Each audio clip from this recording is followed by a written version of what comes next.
What's good, peeps? What is good? Yeah, what's good? How's everyone doing? Hopefully, you're all doing very, very well. I mean that. Hopefully, you're all doing very, very well.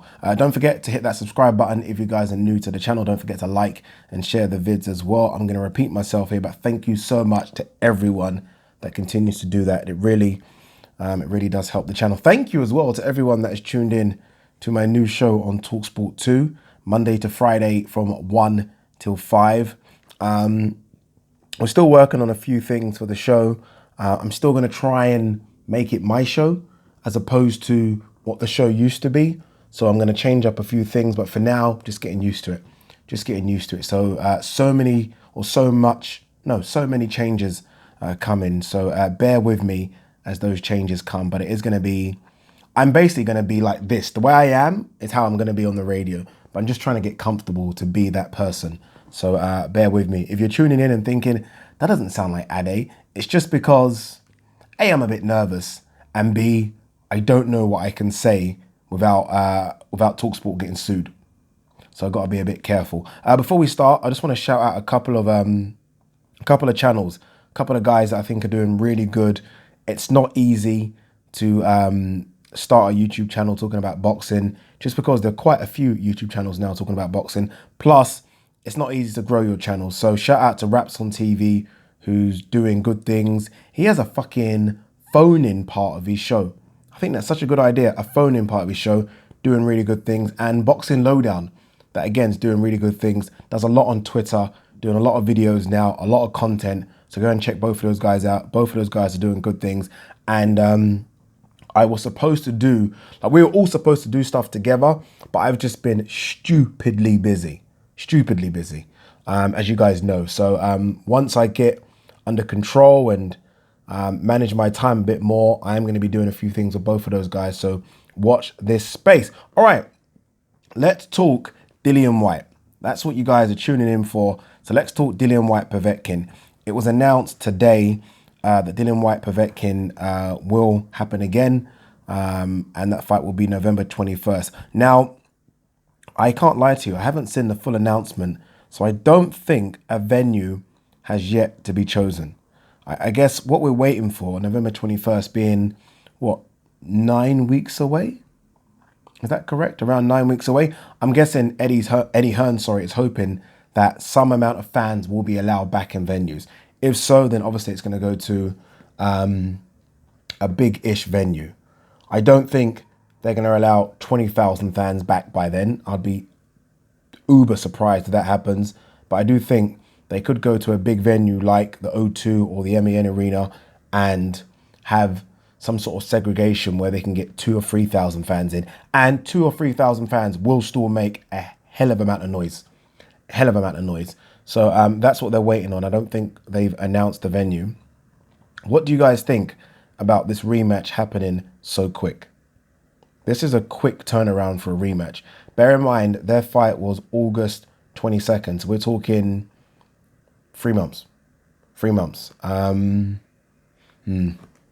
still don't know how I feel about this. Look, on the one hand, I'm extremely happy the fight's going to happen again, right? I'm not going to complain. Whyte Povetkin. I said prior to that fight, this is a good matchup. I done a video, I was watching a video I did ages ago where I was talking about the potential opponents for Whyte, and I said it's going to be either Povetkin or Andy Ruiz, and I said I'm not complaining about any of those opponents. So I'm not complaining about the fight. I think it's a fantastic fight. It will be explosive. We'll get knockdowns, knockouts, just like we got in the first fight. I think that's going to happen again. So I'm not complaining about the fight. I do, however, feel like Dillian Whyte's rushed into this one. I still don't understand the rush into it. But, hey, it is what it is, right? Like Joshua took some time before he fought Ruiz. I think an extra 3 months over this, right? So I think, when did he fight Ruiz? Was it June 1st or July 1st? But he fought him in December. So that's what, 6 months. In those 6 months, Joshua changed everything. Let's be honest. He went from muscle-bound Joshua to a guy that lost nearly, how much? 1.5 stones, right? Added someone to his camp, changed the way he boxed. And I felt like he needed that time to implement those changes. Dillian Whyte, I'm guessing, is going to go in with exactly the same plan he went in with the last time, just because I don't think there's enough time to change that plan.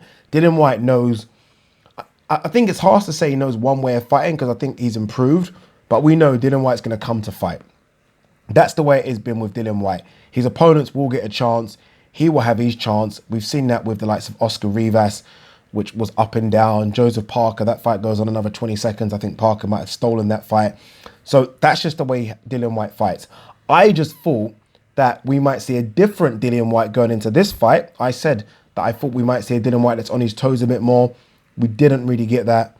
I thought we might see a Dillian Whyte that was a lot lighter. Not lighter than Marius Vac. I knew that was obviously going to be the case, but lighter in general. Remember, he tipped the scales at 18 stone something, right? Was it 18 stone on the dot or 18 stone something? I thought we might see a bit of a lighter Dillian Whyte, a guy moving around the ring, flicking out the jab, and just staying away from danger. We got the old Dillian Whyte.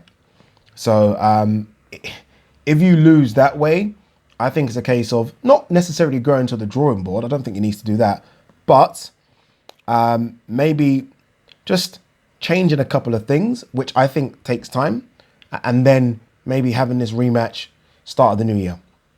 That's where I would have gone. Remember, the mandatory spot isn't there right now, so that he might get that back, but for now we can park that. So the rush to the fire surprises me, but it doesn't surprise me at the same time because it's Dillian Whyte.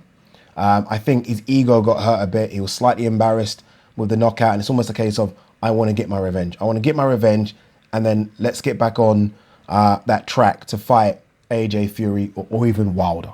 Who knows how it's going to play out, right? My fear for Dillian Whyte, and it shouldn't really be a fear, but this is the problem with boxing. If he loses again, then what? Right? That shouldn't be how it is, by the way. It should be a case of respect him for going in the ring with another top 10 opponent. That's how it should be. But we know what the boxing public is like. If he loses again, I think even Eddie Hearn says it. It's almost like do or die. It should not be do or die. Right? If he loses again, there are so many fights he can have. So many. I guess the problem is, if he loses again, is his next fight pay-per-view. Right? So you drop off quite a bit. So it's not a case of you drop off in the public's eye outside the top 5 or 6. You drop off in your revenue stream. Like, if Dillian Whyte was to get knocked down or knocked out again, is his next fight a pay-per-view fight? If it's not a pay-per-view fight, you know that hits him in the pocket hard. So these are questions we've got to ask as we go into this second fight. For Povetkin, it should be a case of, I knocked you out before, I can knock you out again. That's what it should be, right? It wasn't a lucky punch.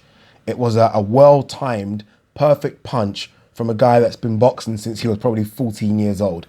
It was the perfect punch of an Olympic champion. The perfect punch of a guy that has probably thrown that punch thousands and thousands of times. So it almost comes on instinct. It isn't something he's thinking about. It isn't something he's trying to set up. It's just on instinct, that uppercut. And he's going to go into this. Well, I think Povetkin's a confident person anyway, but I think he goes into this now super confident. Dillian Whyte goes into it a bit more cautious, a bit more tentative. I felt like he went in to his rematch with Chisora a bit more tentative. That fight wasn't anything like the first fight, right? It's almost like a case of he respected Chisora's power and he had to be a bit careful. Remember, I think, I could be wrong here, but I'm sure on the judges' scorecards, even in my eyes he wasn't, but I'm sure on the judges' scorecards, that fight was either very, very close, this is Chisora I'm talking about, or he was losing. So he changed up his game plan a bit. He was on the ropes a bit more, and I feel like he might do this again. I don't know. My other fear about this rematch happening so quick is from a medical standpoint. I mean, I think a knockout like that, you should be on the shelf. And I know, and I spoke to Adam Cattrall about this today on TalkSport, and he was telling me that the British Boxing Board of Control have a medical suspension, I think, for 25 days. That should be longer. Like, I would love to speak to, is it a neurologist or brain person, whatever, that would tell me what happens to the brain when he hits like that and how long the brain should take to recover. And I mean recover to the point where you're doing nothing. So Dillian Whyte had what? A week off, then we saw him in Portugal already doing the sprints, already hitting the bag. Nothing. You literally put your feet up and do nothing. That's my only fear. But credit, big credit to Dillian Whyte for going straight back to the fire. We've got to respect that. That's how Dillian Whyte is built, and I think credit to him. I'm not sure what other fights have been mentioned on the card as yet. Hopefully we get to see Babic again, right? I mean, he's exciting and interesting. Hopefully Eddie Hearn can chuck him in with a Dave Allen, right? You know, it's a big jump, you know, to Dave Allen, by the way, for Babic. But he's obviously got a bit of hype around him. He's fresh. Dave Allen isn't fresh, although Dave Allen is looking in great shape. Doesn't mean anything. He's not fresh. Although he's had a little time at the ring as well. Has he fought since David Price? I don't think so. So he's had a little time at the ring. But this is all about Dillian Whyte and Povetkin. What's your thoughts on this fight now in terms of a winner? Like Adam Cattrall said he still expects Dillian Whyte to win. I kind of do as well. But now, let's be honest, I don't think anyone would be shocked if he got knocked out again. I don't think that would shock people. It wouldn't shock me. So interesting news today. Again, we don't know a venue. We do know a date, the 21st of November. But yeah, interesting news. All right, let's quickly run through or rattle through some other news. I wasn't going to do a Today in Boxing, but it looks like there is a few bits on here that I do want to discuss that I've just seen popped up. So let's rattle through them. Eubank Jr. jabs Jamal Charlo. I don't see any danger in what he brings. Well, then you need to open your eyes. You need to open your eyes. There is danger in Jamal Charlo. There's danger in both Charlos. Jamal Charlo would be a favourite to beat Chris Eubank Jr. No doubt about it. Jamal Charlo has good movement. He can punch. Good boxer. Very confident, which means something. And yeah, I don't know what Chris Eubank Jr. does better. I think Chris Eubank Jr. throws punches in bunches better. Not necessarily punches in bunches to the point where every single punch is a skillful punch, but he does throw punches in bunches. And I think he might have a better gas tank just because I think he's the fitter of the two. That's it. Jamal Charlo does everything else better. So let's see. That fight was supposed to go on, wasn't it? There was talks about if Eubank Jr. won his last fight, Jamal Charlo won his last fight, they'll get it on. But because of the circumstances, I guess, in which Eubank won his fight, there wasn't enough to build it up to something. Derevyanchenko is the man. That's a great fight. What else we got? Joshua Pulev. Announcement is close. Hearn hopes for fans in venue. We wait. I did see Hatman. I haven't watched a video. I might watch a video after this. I saw Hatman do a video saying something like Pulev is going to sue Joshua. I don't know what that's for. Obviously, this COVID issue isn't Joshua's fault, but that one will happen. Joshua hasn't really stopped training. Looks really fit. Has definitely put the size back on. If I was to guess, I'll say he's probably touching around the 18 stone mark again. But let's see what happens with that one. Another line from Hearn here. Again, I don't believe this is true. Hearn on Whyte. Everything on the line for his career in Povetkin rematch. That's the problem with boxing. And if a promoter's saying it, right, you'd want a promoter to kind of switch that narrative, saying, look, he's fighting another top 10 guy. Even if he does lose, which I don't think he will, but if he does, there's still amazing fights for him, blah, blah, blah. Saying that everything's on the line. I don't know if this is to hype up Dillian Whyte, but this is the issue with boxing. There's nothing wrong with a loss if you're fighting a fellow top guy. I have no problem with that. If he was to fight a guy outside the top 20, then yes, there's a problem. Another guy who's a top 10, a guy that a lot of people think now is a top 5, no issue with that whatsoever. So Sky Sports have released their lineup for boxing they've got coming up. I think this will be, none of this is pay-per-view, which is good. Just normal Saturday night fights. They've got Bradis Dorticus. That's the final of the World Boxing Super Series. Shout out to Chris Lloyd and Darren Barker, who are going to be doing the commentary, the international commentary for that. Buatsi versus Kalic. Who is this Kalic that Buatsi's fighting? I can't lie to you. I've not heard of him, people. So quick butchers about this guy. This is why it's so good to have your laptop with you. If I can still pull it up. Okay, let's have a look. I can't even remember the last time we saw Buatsi. Marco Kalic, who is 11-0. Last time he fought that American Ryan Ford, who wasn't an easy fight for Buatsi, by the way. Kalic, 32 from Croatia, has fought no one. It's a comeback fight of sorts, I guess. His last fight was 3-4. Before that, 31-27. Before that, 3-0, 6-1. 2-0, 17 and 19. I know Boatsi's been out a long time. I still expect a better opponent. Yeah, I do. People might say I'm being harsh. I don't think I am. I expect a better opponent than that. What else have we got here? Lubin's coach. This is Ericsson Lubin. Ericsson will send a message to 154-pound division. I still feel like he's still building a bit after that Jamel Charlo knockout. That fight was hyped a bit and he got iced quickly. So he's still building, but good fighter, Lubin. Very, very good fighter. So let's see what he can do. Gervonta Davis, Spence Garcia is 50-50 fight. Lopez can cause problems for Loma. I don't think Spence Garcia is a 50-50 fight. I'd say more 65-35. I know we are all still waiting to see how Spence is going to look after the crash. But look, if he's ticking the box and he's fine, then I'm just going to agree and say he's fine. And if Spence... You know what it is about Spence? Even before the crash, the fight against Porter, I think, would have showed everyone he's human. You know, remember like the famous bit in Rocky 4 where Rocky cuts Dolph Lundgren and they're like, he's not a machine. He's not... That was Spence, right? He's not a machine. Porter put up a great performance. Porter, though, swarms you and does all sorts of horrible things. Garcia doesn't do that. With Garcia, it's a boxing match. Yes, he has a radar of a right hand, but it's a boxing match. His feet are too slow. Spence, if Spence is still Spence, then 65-35, maybe even 70-30 Spence. As for the Lopez can cause problems for Loma, absolutely. He should be able to cause problems. He's a world champion, an unbeaten world champion with crazy power and who's very big at the weight. He should cause problems, but I still expect Loma to come through. Have you got anything else before I shut up shop? What is going on with Tyson Fury, Deontay Wilder?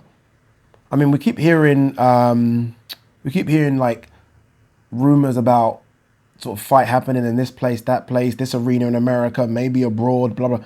We haven't got anything concrete, and it's the last kind of big one of the year. Will it happen this year? Should happen this year. I don't know if you guys have seen the WBC rankings, but Deontay Wilder is the WBC number 1. Remember, Fury's champion. Dillian White is now number 5. Number 5 in the WBC rankings, people. F.A. Jagba makes his top-ranked debut very soon, I think. Is it in a couple of weeks? I think. Very, very soon, actually. When's F.A. Jagba fighting? Sorry. I should know this. I need to do a bit on F.A. Jagba. Raps on TV's interviewed F.A. Jagba. Go and check out the interview on their channel. Just want to quickly check BoxRec and see if there is a date and an opponent planned. Okay, so these fights, Jonathan Rice. Oh, it's this weekend. Yeah, Jonathan Rice, who's 13-5 on the 19th of September. This will be his 13th fight. He needs to go after this. He needs to go after this. I'm not asking for killers, but he needs to go after this. I still feel that they're a bit, because of that knockdown. I can't remember what fight it was. I think it was the fight. Was it the last fight or the fight prior to that where he got put down? I think they're still a bit tentative now because of that. But yeah, he needs to go. When you think about it, he fought someone like Amir Mansour about 6 fights ago, and Amir Mansour is that fight art. Like Amir Mansour, sorry, is a very good heavyweight gatekeeper. Not a proper gatekeeper anymore. I feel like someone like a Carlos Takam's that, but Amir Mansour is not that far behind. He beat him. That was 5-6 fights ago. You gotta go, man. You gotta go. All right, have we got anything? Did you guys see the photo? And I'm not going to have a dig here because it is what it is. But did you guys see the photo of Kell Brook with Billy Joe Saunders? And Kell Brook just said a spar's just happened. Now, I'm guessing Brook is probably about 163, 164 in that photo. If he's that, I can only guess that. And look, Billy Joe Saunders was wearing baggy t-shirts, so it was a bit deceiving. But he looked, if Brook was 164, I don't know why I'm saying 164, why did I say 165? I want to say Billy Joe Saunders was about 200 pounds. That's big. That's very big. This is interesting news. Cecilia Brækhus exercises rematch clause for McCaskill. The fight will go down in 2021. No date yet, but it's been announced. Now, I have to be honest with you. After that fight, the way Cecilia Brækhus was talking, I thought that was it. I thought that was it. She even, Jessica McCaskill came into the changing room. She was like, I can't wait to see what you're going to do with this belt. Almost like she's passing the torch to her, and she's happy to almost rid herself of the pressure of being unbeaten and being a serial world champion and a multi-weight world. And now she's back. It's almost like she's gone home And she's thought, you know what? No, we're not going out like that. And that's the kind of the boxer's mindset, right? No boxer wants to go out on a loss or a performance that she didn't think was up to her best. She's back. Interesting fight again. Again, shocked by it, but we'll see. We'll see. I don't know what's going on with this. Frank mentioned it as well. Doesn't know what's going on with his collaboration with Eddie Hearn. Ain't gonna happen, right? It was nice news. Everyone made videos about it. Ain't gonna happen, is it? To be honest with you.